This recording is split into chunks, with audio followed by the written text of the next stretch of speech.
Okay, isusunod na natin assemble itong smash. Yan, assemble na natin itong makina at ituturo ko sa inyo mga bro kung paano assemblein yung kanyang transmission at yung posisyon ng mga gear at washer. Yan, dito tayo mga bro. Yan. Umpisahan natin sa countershaft axle mga bro ito.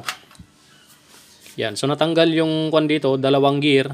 Bale, dalawang gear yung natanggal. Itong gear na to at ito ay hindi na matatanggal. Depende na lang kung magpapalit ka ng countershaft axle, tatanggalin mo yung circlip para matanggal mo tong mga gear. Pati dito sa ilalim, sa gitna, may wave washer din dyan sa loob. Okay, so dito, unahin natin, lagay na natin yung gear, yung tercera. Okay, ano ba yung tercera dito? Ito, yung malaki. Yan. Ito yung mas malaki, ito para sa main shaft mga bro. Yan, tercera ito yan. Yan, may 6. 1, 2, 3, 4, 5, 6. Dito naman, 1, 2, 3, 4, 5. Yan, ang posisyon nito, ang pagkabit nito, ganyan. Okay, yung 5, ang paa, para dito sa ilalim. Dito, 5 din to. 1, 2, 3, 4, 5. Kaya ganyan ang posisyon niyan. Okay. Yan. Okay na yan mga bro. Susunod natin dito. Wala na kayong ilalagay na washer dito. Diretso na yung gear na isasalpak. Ito. Yan. Malaking gear. Yung primera to mga bro. Wala nang washer, wala nang bushing. Diretso salpak na lang yung gear.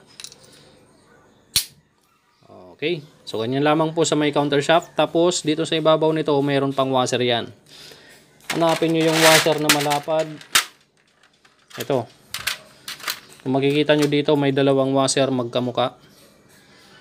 Yan. Kahit saan dyan, ang ilalagay nyo dito sa ibabaw, okay lang. Yan. Lagay natin tong isa. Okay. Tapos na tayo sa countershaft. Dito naman tayo sa main shaft. Yan. Main shaft. Dito, wala na tayong ilalagay dito. So, dito tayo sa kabila maglalagay ng gear. Yan. Gear ang ilalagay natin. Gear muna. Ito. Yung mas maliit kanina. Yan. Kung makikita nyo dito, may malalim dito sa ibabaw dito. Which is 4. 1, 2, 3, 4. Tapos malalim. Dito naman may nakaumbok. 1, 2, 3, 4, 5. At bibilangin nyo din dito. 1, 2, 3, 4, 5. Ibig sabihin, ito ang kapartner niya. Ganyan ang kabit niyan mga bro. Okay. Yan. Yun. Kita nyo? Tapos, pagkatapos natin ilagay yan, sunod naman natin dito yung gear. Yung maliit. Ito.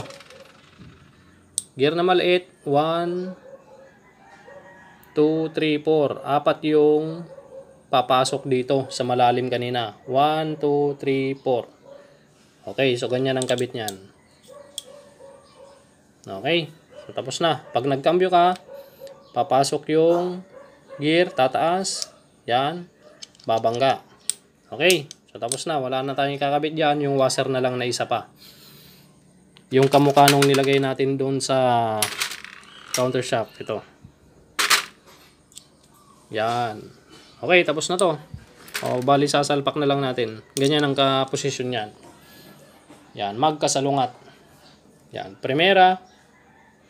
Segunda. Tercera. Yan. Tercera. At yung kwarta. Okay. So, ganyan lamang. Assemblin yung transmission ng Smash 115. Okay mga kabro. So, ganyan lamang po assemblin yung transmission ng Smash 115. Yan. So, ito po yung magiging guide ninyo kapag halimbawa nag-overhaul kayo ng Smash 115 at hindi nyo sinasadyang nakalas-kalas yung mga gear at transmission washer, ay ito yung pinaka-guide ninyo mga bro para mabuo ninyo yung transmission ng Smash 115. Yan. So, ganyan lamang kasimple mga bro. Maraming salamat at sana may natutunan kayo sa video natin ngayong araw na ito. Okay, hanggang sa susunod na video, pagpalain kayo ng Panginoon mga bro.